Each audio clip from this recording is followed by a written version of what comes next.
Did I ever tell you about the time that I almost got killed by a bunch of hunters in the woods? Well, you're about to find out.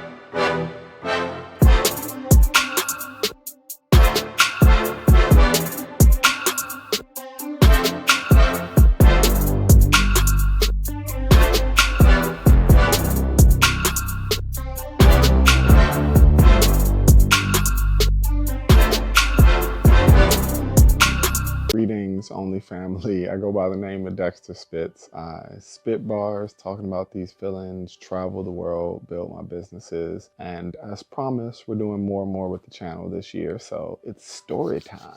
This story today, actually, I didn't almost get killed by hunters, okay? Spoiler alert. But this one did get me to a place of wanting to maybe just check some of my preconceived notions about people, which is, I think, is like been a hugely beneficial thing from traveling in general, because you just get to cross paths with so many walks of life. And it's honestly changed a lot of my perspective on how we look at things. So I was camping, basically, me and Aja, middle of nowhere. It's like November or December or something like that. Little do I know, it is hunting season. And I don't hunt, no shame.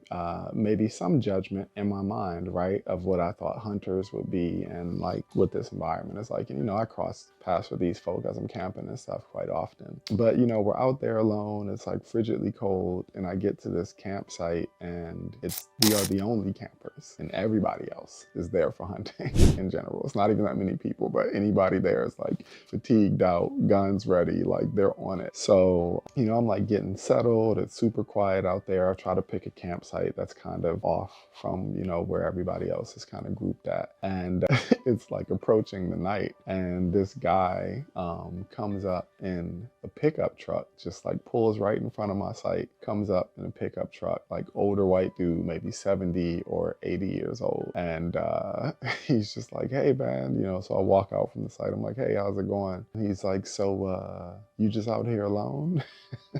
So in my mind, with this opening question from all the different ways that these narratives can go, in my mind, I'm like, nah, it's like 30 of us coming.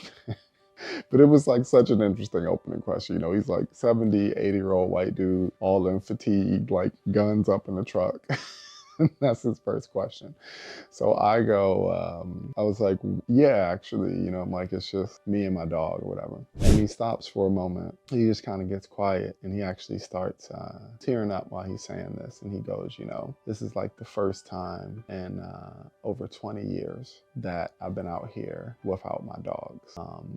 Because he tells me that they basically passed away some short time ago. And it was just this like wholesome, just crazy, vulnerable moment that just came out of nowhere. And then he just goes, any man that's out here, just him and his dog, is a friend of mine. And it just like, I don't know, it kind of rocked my world from the thought of like who I thought this person would be, what this interaction was going to be, just all these preconceived notions that I had in my mind. And just from having this one small like interaction and slice, just human to humanness. And then he goes on to tell me, if you don't want to learn how to shoot guns or some bow and arrow, he's like, I got you.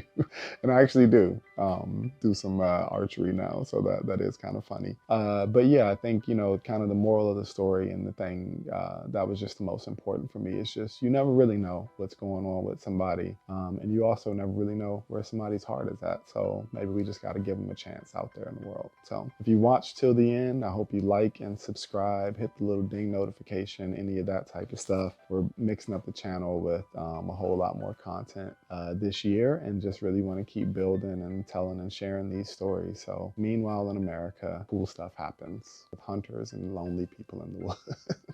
All right, guys, take care.